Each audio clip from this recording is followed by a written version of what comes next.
Riviera Supper Club opened in 1947 with the mission of providing free entertainment while guests enjoy dinner. They continue this tradition today, serving up nightly piano music and even late-night requests.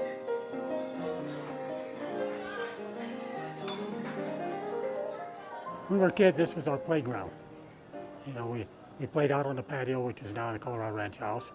You know, that was our backyard. On the dance floor here when they were closed. Why do you think it was so important to your dad to have entertainment and dinner? That was just a thing back then. You know, our dad, you know, your entertainment and your dinner kind of went hand in hand in the, you know, in the 40s and the 50s. Okay, the Riviera's early years were, at first it was like orchestra bands and, you know, big band sound, you know, kind of thing like that. And it was a piano place. And then they did have some kind of burlesque and go-go girls and country western bands and kind of stuff like that. And what was the response from a small town community? Burlesque, that was a kind of a tricky one, you know. Everybody wanted to come out and see the girls, and then come Sunday morning they go to church, and then they wanted all the girls out of town until Friday afternoon, and they all want to come back and see the girls again. So, you know, it was kind of a different time. What do you think your dad would be most proud of?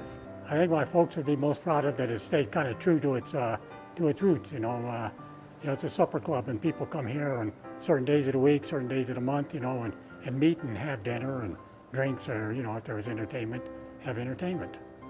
And I think it's coming back to that now.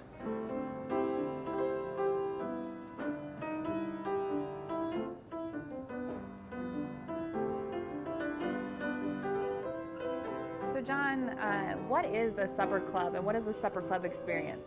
When we looked at the Riviera and thinking about its history, what we wanted to do was be true to what it was as a supper club and what it could be in the next generation of Glenwood Springs. So the idea of a supper club, having the free entertainment, we wanted to keep the look of the place more vintage. Well, back in the day, there was a time when you'd go to a supper club and expect a fine dinner and a lot of entertainment, and at no extra charge, really. So what we're bringing back here is that whole scene of a really nice dinner and good entertainment, people to enjoy singing and playing the piano at the same time. So what kind of songs do you play?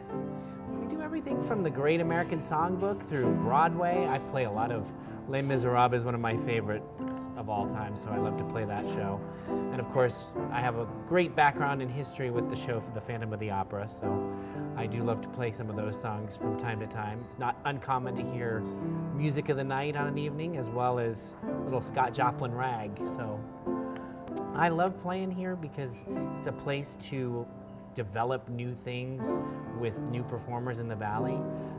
I do love to see the young talent. I have a waiter here who loves to come up and sing great Broadway songs, and I'm teaching him some old standards at the same time. So. Why do you think people love it? Well, I think music is universal to everyone, and I think it's interesting that the golden age of music from the late 1930s all the way to the early 50s really speaks to all generations still, because it's simply good music. So if you want to come in and hear a little sentimental journey, it brings you back to a place where you were. You can kind of think of a song that maybe reminds you of somewhere you were at a given time, or maybe there's something that your parents were playing for you, you know, on their radio, or your grandparents, that kind of reminds you of them. So it really has that throwback to another time, and I think music does that for all of us in one way or the other.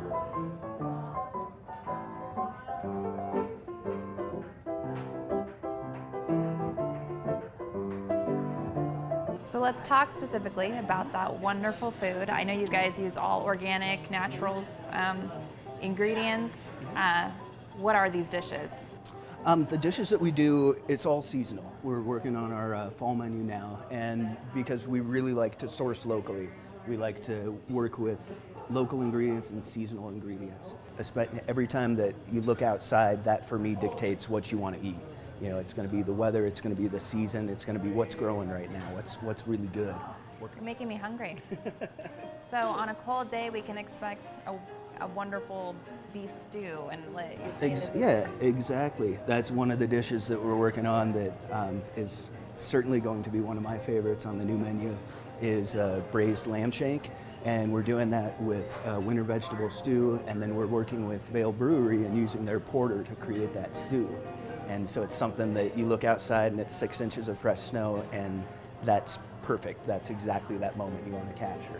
The menu here at Riviera is, I'm trying to make it approachable to everybody. So if you come in with 80 of your friends, everybody likes something different, you're going to find something on our menu that's great. The 2 dishes that have carried over since 1947, since the doors opened, the prime rib, and we still do that the same way. It was one of those things that was done right to begin with, and why mess with it. The other one, the escargot, which has been something that a dish I personally have loved for years and years. And again, that's the same thing. They got it right 200 years ago in French cuisine, and we're still doing the same thing because they really did a good job of it. This is a landmark. This, in my opinion, is the best location in Glenwood, and so I remember coming here when I was 9 years old, eating steaks with my grandpa, and so I want that to continue, and I want to continue that tradition and have people that 20 years from now, maybe somebody's working for me that, yeah, I came in here and with my parents when I was a little kid, and